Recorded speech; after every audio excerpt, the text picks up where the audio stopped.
Good morning विद्यार्थियों। फिलो institute 2023 के online platform पर सभी विद्यार्थियों का स्वागत है। आज हम लोग कक्षा 10 के साइंस के कुछ बहुविकल्पी प्रश्नों की श्रृंखला देखेंगे जो एग्जाम के लिए दृष्टि से बहुत ही इम्पोर्टेंट है। तो आइए हम उन प्रश्नों को देखते हैं कि वे प्रश्न क्या हैं। तो पहला प्रश्न है कि अलैंगिक जनन मुकुलन द्वारा होता है। ये अलैंगिक जनन में मुकुलन एक विधि होती है, उसी को पूछ रहा है कि अलैंगिक जनन मुकुलन द्वारा किस जीव में होता है। पहला ऑप्शन दिया है अमीबा, दूसरा ईस्ट, सी में दिया प्लाज्मोडियम और डी में दिया लेशमानिया। तो इसमें हमारा अलैंगिक जनन मुकुलन द्वारा किस में होता है? ईस्ट में होता है। बी वाला ऑप्शन सही हो जाएगा, ईस्ट में। अलैंगिक जनन मुकुलन द्वारा किस में होता है? तो ईस्ट में होता है। अगला क्वेश्चन है दूसरा वाला, निम्न में से कौन मानव में मादा जनन तंत्र का भाग नहीं है। दूसरा क्वेश्चन है निम्न में से कौन मानव में मादा जनन तंत्र का भाग नहीं है। मादा जनन तंत्र के जो भाग होते हैं उनका नाम मैं बता रहा हूँ। अंडाशय होता है, गर्भाशय होता है, डिंब वाहिनी होता है और जो इसमें सी वाला ऑप्शन दिया शुक्रवाहिका, ये क्या होता है? नर जनन तंत्र में होता है। इसलिए हमारा दूसरे वाले क्वेश्चन का सी वाला ऑप्शन सही हो जाता है कि मादा जनन तंत्र का भाग नहीं है। कौन सा? शुक्रवाहिका। शुक्रवाहिका नर मानव में होता है, मादा में नहीं होता है। तो इसी वाला ऑप्शन सही हो जाता है दूसरे वाला क्वेश्चन का। तीसरा क्वेश्चन, पराग कोश में होते हैं। पौधों का जो पराग कोश होता है तो उसमें पराग कोश के भीतर क्या होते हैं? पहला ऑप्शन बाह्यदल, बी अंडाशय, सी अंडक, डी परागकण। तो पराग कोश के भीतर क्या होता है? परागकण होते हैं। तो डी वाला ऑप्शन हमारा सही हो जाता है तीसरे वाले क्वेश्चन का कि पराग कोश में परागकण होते हैं। चौथा क्वेश्चन है निम्न में से कौन सा पादप हार्मोन्स है। इंपॉर्टेंट क्वेश्चन है।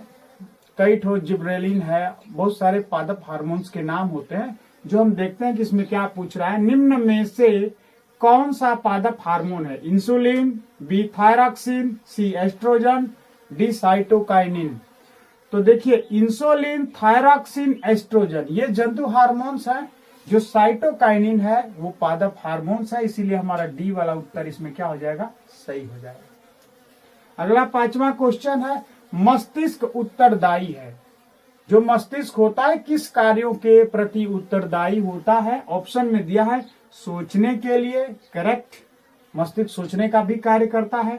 बी में दिया हृदय स्पंदन के लिए, शारीरिक क्रियाओं के संचालन के लिए भी होता है। तो बी वाला भी लगभग सही लग रहा है। सी वाला शरीर का संतुलन बनाने के लिए जो मस्तिष्क होता है शरीर का बैलेंस भी करता है, ये भी सही लग रहा है। तब डी वाले में चलेंगे। डी में दिया ये सभी, डी में दे रहा है कि ये तीनों हो सकते हैं, यानी तीनों हैं। तो हमारा डी वाला ऑप्शन ही सही हो जाता है कि ये सभी कार्यों के लिए मानव मस्तिष्क या मस्तिष्क उत्तरदायी होता है। तो डी वाला ऑप्शन सही हो जाएगा। पांचवे का भी डी सही हो गया। छठवें में चलते हैं। छठवां क्वेश्चन है मनुष्य में वृक्क एक तंत्र का भाग है जो संबंधित है। मानव में एक जोड़ी वृक्क पाया जाता है जिसको इंग्लिश में किडनी के नाम से जानते हैं। और किडनी का कार्य क्या है? तो मानव के शरीर से उत्सर्जी पदार्थों को बाहर निकालना। तो आइए ऑप्शन में देखते हैं क्या मिल रहा है। 6 का ए में पोषण दिया, बी में शोषण दिया, सी में उत्सर्जन दिया, डी में परिवहन दिया। तो जैसा कि मैंने परिभाषा अभी बताया तो उससे आप गेस कर सकते हैं कि मनुष्य में वृक्क का एक तंत्र वह भाग है जो संबंधित किससे है? उत्सर्जन से, इमिशन से। तो सी वाला ऑप्शन इसमें सही हो जाता है क्वेश्चन नंबर 6 का। अगला क्वेश्चन है दो तंत्रिका कोशिकाओं के मध्य खाली स्थान को कहते हैं। दो तंत्रिका जो मानव का नर्वस सिस्टम है उसमें कह रहा है कि दो तंत्रिका कोशिकाओं के मध्य खाली स्थान को क्या कहते हैं? पहला ऑप्शन दिया ध्रुमिका, बी वाला दिया सिनेप्स, सी वाला दिया एक्सन, डी वाला दिया आवेग। तो इसमें हमारा दो तंत्रिका कोशिकाओं के मध्य खाली स्थान को सिनेप्स कहते हैं। बी वाला ऑप्शन सही है, बी वाला ऑप्शन सही हो जाता है। अगला क्वेश्चन 8वें नंबर का क्वेश्चन है, पादप में जाइलम उत्तरदायी है। पादप में जाइलम उत्तरदायी है मतलब पौधों में दो प्रकार के ऊतक पाए जाते हैं, एगो जाइलम एगो फ्लोएम। जाइलम तो यही पूछ रहा है, जाइलम उत्तरदायी है, जल का वहन, भोजन का वहन, अमीनो अम्ल का वहन, ऑक्सीजन का वहन। तो इसमें पहला वाला ऑप्शन सही होगा। जाइलम ऊतक जल का वहन करता है, जड़ से जल को अवशोषित कर पौधों के विभिन्न भागों में पहुंचाने का कार्य जाइलम करता है। और इसी के साथ मैं बता दे रहा हूं कि जो फ्लोएम ऊतक होता है वो पौधों में पत्तियों पर बने भोजन को पेड़ पौधों के विभिन्न भागों तक पहुंचाने का काम करता है। इस प्रकार भोजन को पहुंचाने का काम फ्लोएम ऊतक करता है और जल को पहुंचाने का काम जाइलम ऊतक करता है। अगला है 9वां, स्वपोषी के लिए आवश्यक है। स्वपोषी, स्वपोषी वैसे पौधों को कहते हैं जो अपना भोजन स्वयं बनाते हैं। तो इसमें दिया CO2 मतलब कार्बन डाइऑक्साइड, बी में क्लोरोफिल, डी में, सी में सूर्य का प्रकाश और डी में उपरोक्त सभी। तो हम जानते हैं कि जितने हरे वनस्पतियां होती हैं उनको कार्बन डाइऑक्साइड, क्लोरोफिल, सूर्य का प्रकाश ये सब जरूरत होता है प्रकाश संश्लेषण की क्रिया के लिए। अतः इसमें डी वाला ऑप्शन हमारा सही हो जाएगा कि उपरोक्त सभी। स्वपोषी पौधों के लिए सबकी जरूरत होती है, कार्बन डाइऑक्साइड का, क्लोरोफिल का, सूर्य के प्रकाश का, जल का, अर्थात इन सबका जरूरत होता है। अगला 10वां क्वेश्चन, इंपॉर्टेंट क्वेश्चन, पायरुवेट के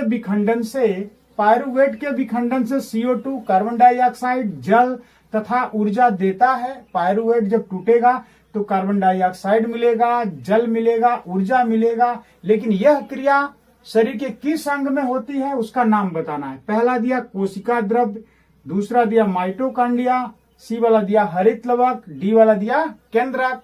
तो इसका बी वाला ऑप्शन सही हो जाएगा, माइटोकांड्रिया यानी श्वसन वाली क्रिया। पायरुवेट के विखंडन से CO2 जल और ऊर्जा का तो बनता ही है, लेकिन यह क्रिया कहाँ संपन्न होती है? माइटोकांड्रिया में, जिसको शरीर का ऊर्जा गृह या पावर हाउस भी कहते हैं। अगला है समजात अंगों का उदाहरण है। समजात अंगों का उदाहरण है, जो कार्य में समान होते हैं उसी को समजात कहते हैं। तो पहला दिया ए वाला ऑप्शन, हमारा हाथ तथा कुत्ते का अग्रपाद, दूसरा दिया हमारे दांत तथा हाथी के दांत, सी वाले में ऑप्शन दिया आलू व घास के ऊपरी भूस्तरीय वनस्पतियां, और डी में दिया उपरोक्त सभी। तो समजात अंगों का उदाहरण, हमारा हाथ कुत्ते का अग्रपाद, देखिए हम लोग का हाथ जो काम करता है वही कुत्ते के अगले दोनों पैर भी करते हैं, तो ये समजात अंग का उदाहरण ये भी हो गया। बी में हमारे दांत हाथी के दांत, जो हमारे दांत का काम है वो हाथी के दांत का भी काम है, इसलिए भी समजात अंग हो गए। आलू और घास के ऊपरी भूस्तरीय, आलू और भूमि के ऊपर होने वाली वनस्पतियां समजात होती हैं, इसलिए इसमें हमारा ऑप्शन डी वाला सही हो जाएगा कि उपरोक्त सभी। और 12वें वाला क्वेश्चन में है, विकास की दृष्टि से हमारी किससे अधिक समानता है। जैसे हम लोग विकास किए, पहले मानव, आदि मानव था, बंदर था, धीरे धीरे विकास करके इस प्रकार के मानव हो गए। उसी के क्रम में क्वेश्चन है कि विकास की दृष्टि से हमारी किससे अधिक समानता है। पहला ऑप्शन है चीन के विद्यार्थी, बी है चिंपैंजी, सी है जीवाणु और डी है मकड़ी। तो इसमें हमारा ए वाला ऑप्शन सही हो जाता है, चीन के विद्यार्थी। विकास की दृष्टि से हमारी किससे अधिक समानता है, तो चीन के विद्यार्थी से। हमारी वीडियो कैसी लगी आप कमेंट करिएगा, मैं नेक्स्ट वीडियो जल्द ही आपके लिए अपलोड करूंगा। तब तक के लिए थैंक यू, धन्यवाद। और हमारी वीडियो को अपने अन्य दोस्तों को भी शेयर करिए ताकि उनको भी परीक्षा में इसका लाभ मिल सके। थैंक यू, धन्यवाद।